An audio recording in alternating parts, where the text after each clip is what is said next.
Halo, selamat malam teman-teman. Kali ini saya akan sharing mengenai pengalaman saya yang pernah di PHK karena alasannya COVID.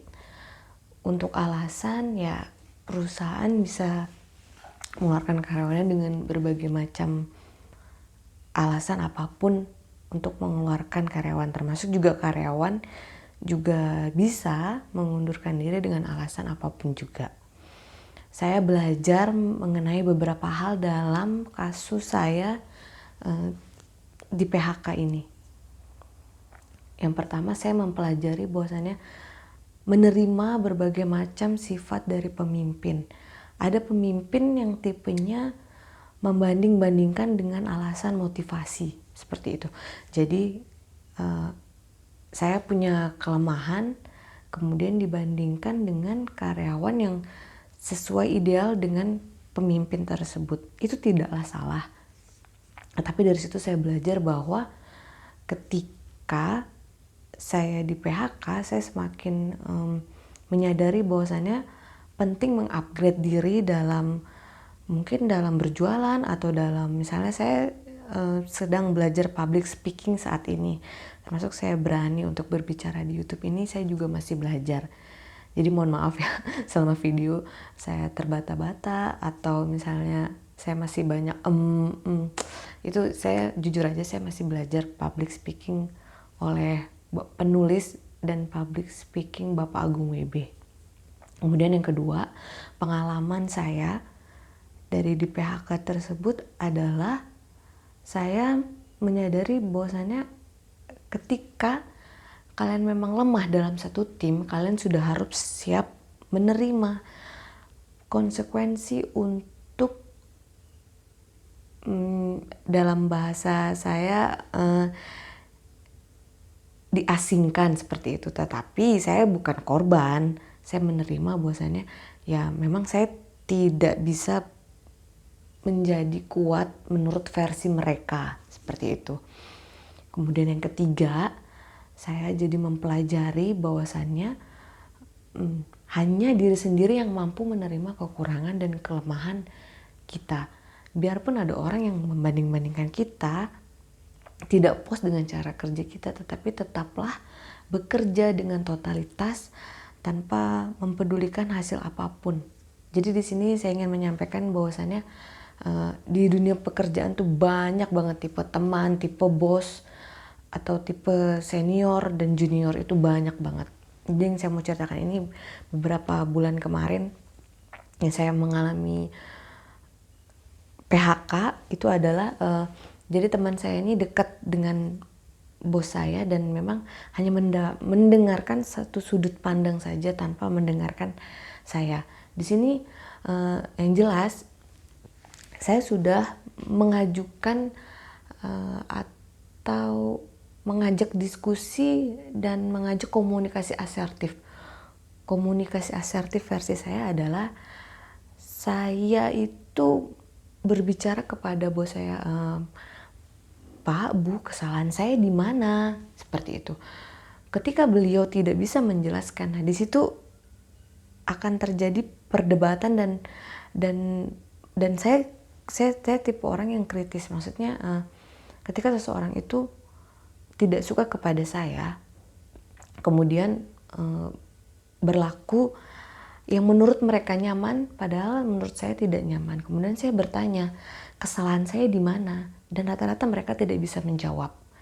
Tetapi diberi persyaratan untuk bertahan bekerja adalah di luar kemampuan saya. Jadi ketika saya ingin bertahan bekerja, kemudian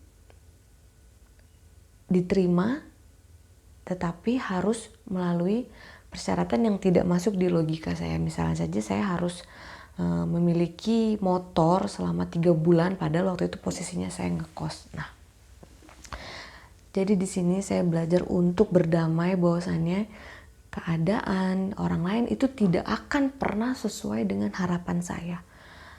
Dan di sini saya belajar untuk ya berarti saya harus siap menerima perubahan apapun itu yang diberikan alam semesta kepada kita. Misalnya saja contoh COVID. Kita tidak akan pernah tahu di PHK karena COVID atau memang karena pemimpin tidak suka atau teman tidak suka. Kita tidak akan pernah tahu, bukan? Yang jelas, kalau menurut saya nih tolak ukurnya, saya tidak melanggar property right orang lain.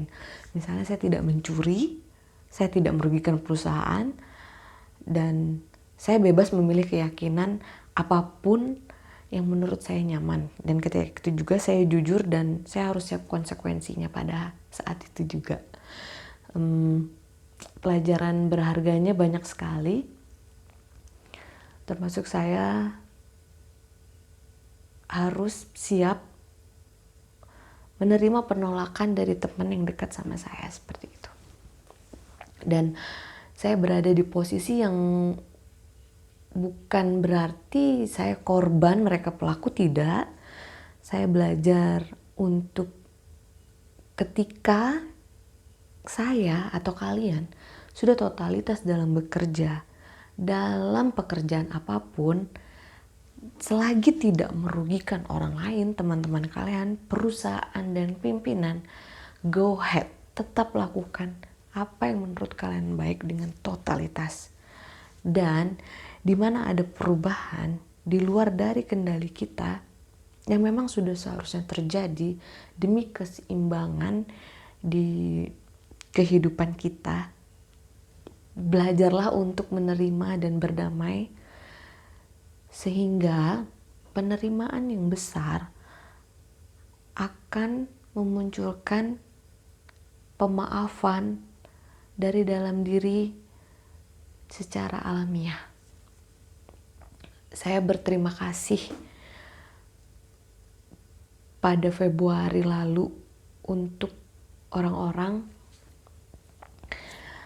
yang sudah mempekerjakan saya, dan pada akhirnya saya pun dikeluarkan dengan alasan yang saya mencoba untuk menerima. Tetapi satu hal, kalian yang dikeluarkan karena memang memilih keyakinan, dalam arti kalian itu berbeda agama atau berbeda sudut pandang, belief system dari teman kerja kalian atau pimpinan kalian, dan kalian ditolak, itu sudah konsekuensi dan harga yang harus kalian bayar. Tetapi secara profesional, kalian sudah bekerja dengan totalitas, memberikan waktu kalian dan tidak mencari masalah atau merugikan siapapun. Saya rasa kalian jangan khawatir dan tidak perlu takut untuk tidak mendapat pekerjaan. Selagi kalian bisa bekerja, kalian akan mampu bekerja dimanapun tempat kalian. Asal kalian jangan pilih-pilih ya. Dan tetaplah fleksibel di dalam keadaan apapun juga. Oke teman-teman, terima kasih sudah menyaksikan video saya. Saya masih berlatih untuk public speaking. Semoga hari-hari kalian menyenangkan. Tetap ceria, sehat, dan bahagia dimanapun kalian berada. Selamat malam.